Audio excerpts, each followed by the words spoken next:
The Fantasy Waiver Wire. Yoink. Going to be a pretty quick one here. No one is on bye this week, and there were, frankly, not very many notable injuries this past week. So no clear-cut pickup, pretty slim pickings on the wire, and frankly, not a lot of needs across the board. However, our top pickups continue to dominate in this segment. Emmanuel Wilson this past week with a pair of touchdowns. Kenneth Gainwell over 100 total yards. We are feeding you with guys who are finding the end zone or finding high production with this segment week to week. Remember, you don't play fantasy. This stuff still works, still applies to betting. So look for these guys and sneaky spots each week. And on top of everything, I would just recommend pretty much everyone who's previously been featured in the past few weeks who may still be out there. The Christian Watsons, the Tyler Algiers of the world. If those guys are still out in your leagues, they are still worth a pickup.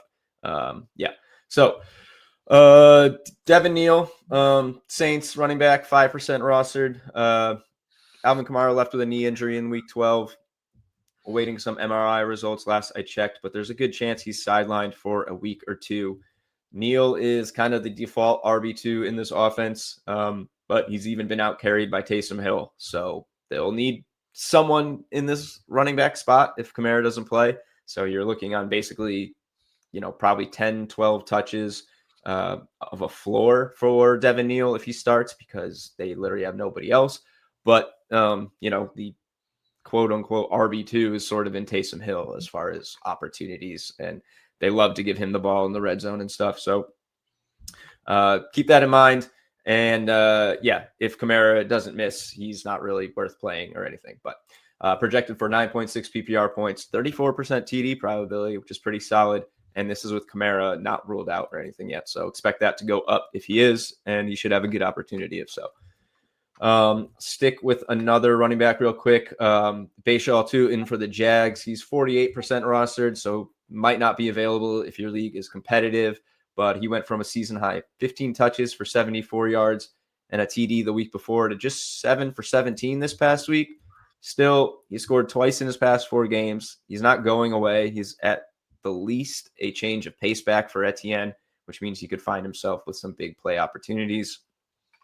Pretty conservative projections of 7.3 PPR points, but a solid 37% TD probability for this week. Wide receiver, deep cut here. John Mechie of the Jets, just 1% rostered.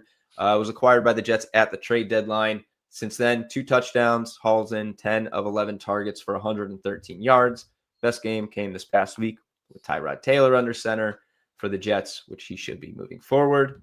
Should give John Mechie a pretty steady role in this offense, pending a Garrett Wilson return. Projected for 9.0 PPR points, 35 receiving yards, and a 30% TD probability. You can do a lot worse in a Jets offense than that. And one more, just a tight end for you, Colston Loveland of the Bears. He's been on here a few times. Still only 43% rostered, though. Scored his first touchdown this past week since his 2 TD outing versus the Bengals a few weeks ago. But he's been consistently involved in this offense. Target shares of 5, 7, 4, 4, and 5 over his past 5 games.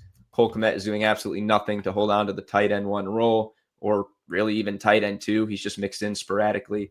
Projecting Loveland for 7.7 PPR points and a 24% TD probability versus the Eagles, compared to just 4.3 and 12.9% for Kmet. So nothing crazy this week, as mentioned. Pretty conservative pickups. Probably just don't need much with everybody's team at full strength, barring previous injuries this week. You named a couple guys that I've had rostered for a couple weeks on my primary team, Tootin and Loveland. And one point I want to throw out on Loveland here as we get closer to the conclusion of the season. The league I'm in where I own Loveland is a keepers league. And obviously there's different settings depending on what league you're in. You might save them if it's an auction league at the price that you acquired them for. If it's just a draft league or an acquisition league that's normal, you can just keep a certain amount of players. I would consider Loveland, if he is available, as a stash to keep for the future.